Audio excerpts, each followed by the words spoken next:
In today's video, George becomes a DJ, and stay to the end to learn 5 facts you can use at any party.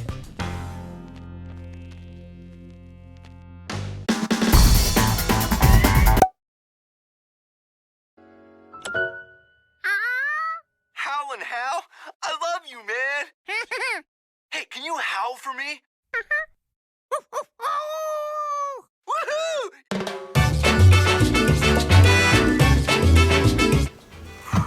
How's it going, guys? I'm here for another video. You know I love to do these reaction videos because a lot of these episodes I used to watch when I was a little kid, and so I think it's just really cool that I get to watch these again and share it with so many people. So obviously I started with like a Wild Kratts movie, watching that, and now I've seen like a couple episodes of Arthur that I used to watch when I was younger too. But another show that I used to watch a lot, probably second to Arthur, was actually Curious George. I really like Arthur, but probably my close second has to be Curious George. I don't know, something about George is just like so appealing. Like, he's so cute, like he's so tiny, and he's like, obviously he gets into trouble, but like you can't really be mad at him. Like, he doesn't know any better. So today we're actually going to be watching an episode called DJ George, and right when I saw this, I remember watching this one when I was a bit younger, and I don't want to give too much away, but it's a pretty goofy concept. I'm sure there's going to be some laughs and some stressful situations, I'll put it that way. Now, before I start with this video, I just want to remind you guys that if you like my content and you want to help support me, then I would really appreciate if you guys leave a like on this video if you enjoy it, and subscribe as well. I'm currently trying to reach 200 subscribers. I might have already hit it by now. If I have, thank you so much. But if not, then I would really appreciate your guys' support. About 98% of you guys are not subscribed to this channel, so if you really enjoy my content, then I hope that you'll consider subscribing. Now, with that said, let's give this episode a watch.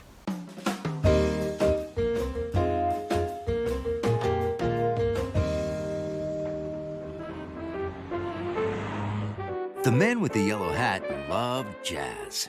Right off the bat, this is a huge coincidence. I promise I did not plan this. The last video I literally made was watching that classical music versus jazz music Arthur episode. And right off the bat, we're getting Man in the Yellow Hat listening to some jazz music. So I guess we can officially confirm that the Man in the Yellow Hat is in fact an Uncle Josh fan. I don't know how to feel about that, so my attitude surrounding the Man in the Yellow Hat may not be the best, but who knows? Who knows? We gotta keep watching.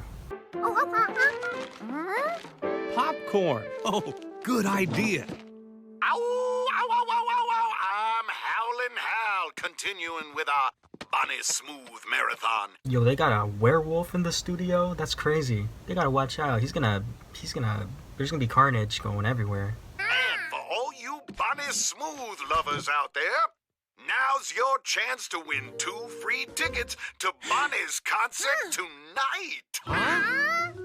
Just be the first caller to tell me, what is Bonnie's favorite snack? Bonnie's favorite snack. Is it gonna be the popcorn, or is that too obvious? I don't know. And just another thing too, I see that concert's tonight. That's pretty late notice for some tickets. Like, maybe it was poor planning on them, but they should have done this contest at least like a week prior or something. You make the popcorn, I'll make the call. There's nothing a monkey likes better than pushing buttons. Oh, Bruh, help your damn monkey. He's pushing buttons. He's gonna explode the thing.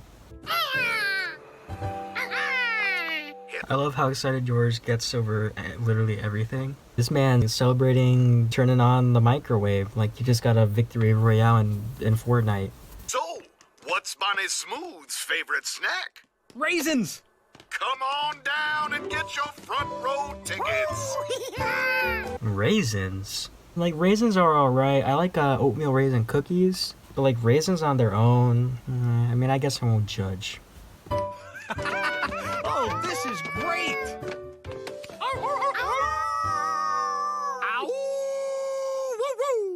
Whoever is talking on the radio is influencing this generation. Like, either Man the Yellow Hat and George are watching like iShowSpeed live streams, or this is where iShowSpeed got it from. Hi there. Who are you? That's George. We're here for the free tickets. Okay, I'm gonna teach you guys a bit of a lesson in storytelling. So right now we're getting this close-up shot of this book holding the door open. If it was not significant, then they would not get so close up to it. So keep that in mind. Something's about to go down. These headphones let you hear how you sound and how the music sounds. I'm putting in the next song to play so there won't be any silence between songs. The worst thing on the radio is dead air. That's when there's no music or talk, just nothing going out. And you can tell this dude's passionate about this because when he said that, like, I could see his heart drop for a second. If this dude experienced some dead air on the radio, like he'd be crying, he'd be panicking. Like, you gotta feel for this dude. This dude takes it very serious. How are you at Howlin'? George is like, yeah, I watched some iShowSpeed streams. I know what I'm doing. Okay, step right up. 3, 2, 1.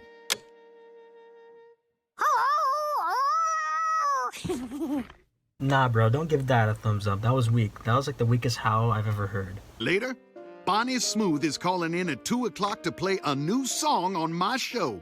Wow, that's exciting. Want to help me with the interview?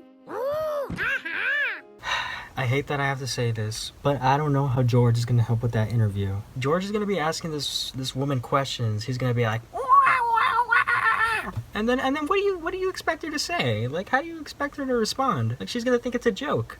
She's gonna think she's being mocked. She's never gonna want to come back on this show ever again. Oh, your tickets. George, you coming? Okay. Dang, I guess George just orders himself around. I guess he doesn't listen to no one. George makes the rules. He does what he gets away with anything he wants. He gets to do what he wants. You can stay here and practice your howl. Okay, maybe I was being a little harsh on him earlier with that howl, but this one was a lot better. I don't know what happened the last time, but...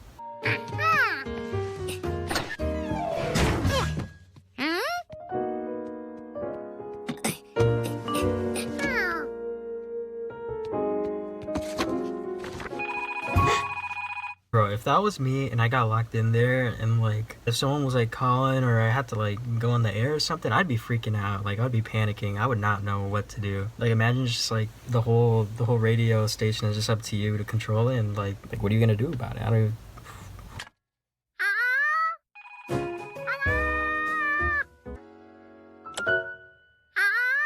Howlin' Hal? I love you, man! Hey, can you howl for me? Woohoo! You're the best, man! George did it. He'd figured out the phone. Again, George getting so excited, but I can understand this one more though, because honestly I would have had trouble with this too. Luckily, the man and Hal were back. We're locked out. Don't you have a key? I dropped it somewhere around here. I used the book to keep the door open.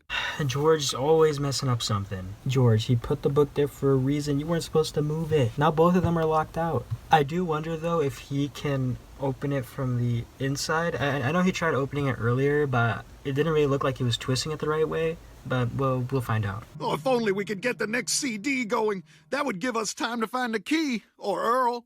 Well, maybe George can do it. Oh, he has to push the play button. A button? Well, George is great at pushing buttons. George is great at pushing buttons. This dude was like spamming every button on that microwave earlier, so I don't know how true that statement is. Which one is it? The one with the triangle. But the booth is soundproof, so how are we gonna tell him? Huh?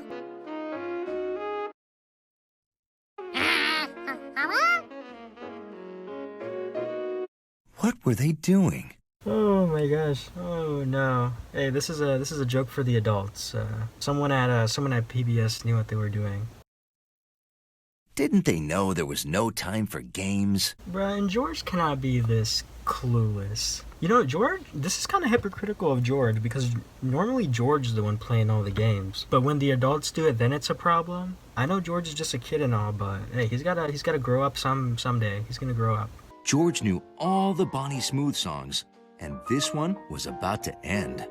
The worst thing on radio is dead air. Like I said, that's a serious moment for him. He has that line stuck in his brain. Like he knows this man Howlin' Hal. He's gonna be disappointed if George doesn't figure this out. Oh, he's not getting it. Hey, I can draw a picture. Why were they coloring? The song was about to end. Oh man, yeah. See, this is what I remember. This is why I was excited to talk about this episode in the beginning, because I just think it's hilarious with just they can't communicate with each other. There's no clear direct communication at all. How could he play more music? The CD was in the player. All George had to do was hit play. But which button was it? Hey, a triangle. Maybe it was the triangle button. Good job! He did it. I'm shocked as you, Howlin' Hal. I'm shocked as you. Bonnie's calling soon, and Earl's still not back. We've got to find that key. Oh, boy. This was no time for playing around. Wasn't Bonnie Smooth calling it too? George is really taking these guys as fools. Like, this is like low-key disrespectful at this point. Answering the phone and playing a CD were easy. But he didn't know how to work the mic and those sliding things. George, if you're trying to become the next IShowSpeed, then you gotta learn how to use these mixers and microphones and stuff. George has the potential to become one of the greatest streamers. But the first step is you gotta learn the technology. That's the first step. He had the book. Here we go. First the mic, then the slider, then the phone. This looked like a phone interview. It can't be that easy to follow. I'm sure books like these do exist, but there's no way that it's that direct and clear like that. Oh, does he not realize Bonnie Smooth is calling in 5 minutes? Okay, I know I was calling George disrespectful earlier for taking them as fools, but now I think the roles are reversed. Now they're taking him as a fool. They just think that George is this like no brain like monkey, but clearly he knows what's going on. So I know George, I've been being a little harsh on him, but I think we ought to give him another chance.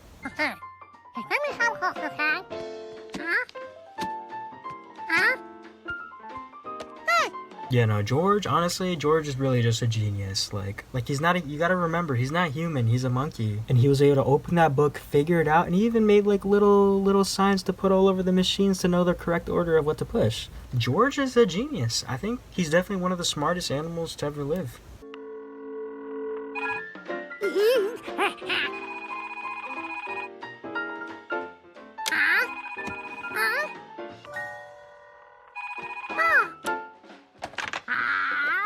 Oh man, Bonnie Smooth is in for a surprise, to say the least.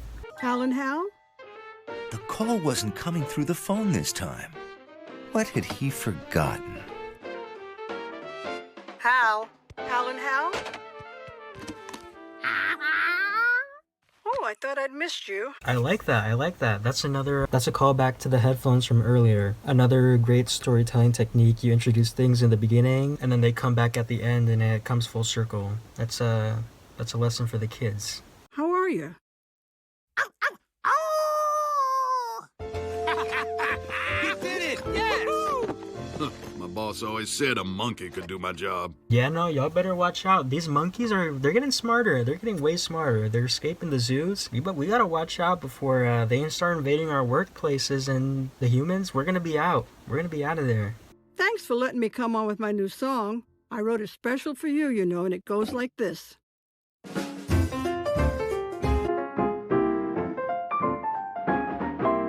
Something good is coming, don't know where or when. I feel my heart a-drumming. How long has it been? I know they were hyping her up in the beginning, but Bonnie Smooth, she knows how to play a mean piano. I'm back. Did I miss anything? Hey, there's a monkey in the booth. Yeah, Earl, there is. You got a problem with that? Not now. He's in the middle of an interview. George was very proud of himself. He had run an entire radio station. Maybe someday, he could even learn how to tie his shoes. Oh, George, trust me. I think you're far past that at this point. Oh, dancing down the sidewalk, swinging on a breeze. And with that, that concludes DJ George. I fairly enjoyed this episode. I think it was very cleverly written. I think the whole concept of George being trapped in this room for the entire episode, and then Man the Yellow Hat and Hal are on the outside, and they're trying to tell him what to do while waiting on the key at the same time. I think it's very clever how they wrote that. It felt very satisfying when George was able to figure out like the different buttons and what to push and how to make the whole thing work. And you know, they even let him do the interview at the end, so you know, it's a cute touch. You know, it really goes to show that you could do anything you want to do, anything that you aspire to do and be in life. You could be a DJ just like George. If George can be a DJ and he's a monkey, then think about yourself. You could do anything.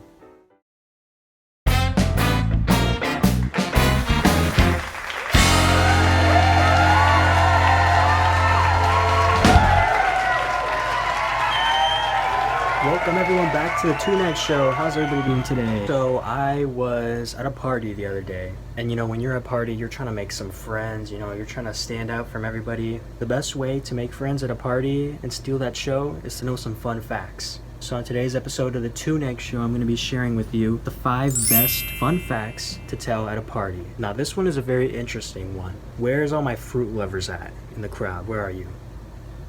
Oh, no one. Well, I'll have you know that bananas are berries, but strawberries aren't. I know, it's hard to believe, but let me explain. Botanically speaking, bananas are classified as berries, while strawberries are not. I couldn't tell you why, actually. I actually have no idea why, but that's what the scientists are saying, so. The second fun fact is that honey actually never spoils. Archaeologists have found pots of honey in ancient Egyptian tombs that are over 3,000 years old and are still perfectly edible. So if you see some honey laying around your house and you're hungry and your fridge is empty, then it'll be safe to eat, trust me. That's a Two-Night guarantee. Our third fact today is that a day on Venus is longer than a year on Venus. How is that possible, you ask? Well, Venus rotates on its axis very slowly, taking about 243 Earth days to complete one rotation. However, it orbits the sun in about 225 Earth days. That's a fun fact for you scientists out there. Now this one is about the ocean, okay? So get ready. Octopuses have 3 hearts. 2 hearts pump blood to the gills, while the third pumps it to the rest of the body. That's pretty cool. I wish I had 3 hearts. Our last fun fact for any party is hot water freezes faster than cold water. Now this one surprised me, I'm not gonna lie. This phenomenon is known as the Mpemba effect, although the exact reasons behind it are still debated by scientists. So while this is a fun fact, you should remember that technically scientists still can't explain why, but it's probably true, because why would they lie? And with that, those are 5 fun facts to use at any party to become the most popular guy at any party. So with that, I hope you guys have a good day, have a good night, and I'll catch you guys in the next episode. Good night, everybody.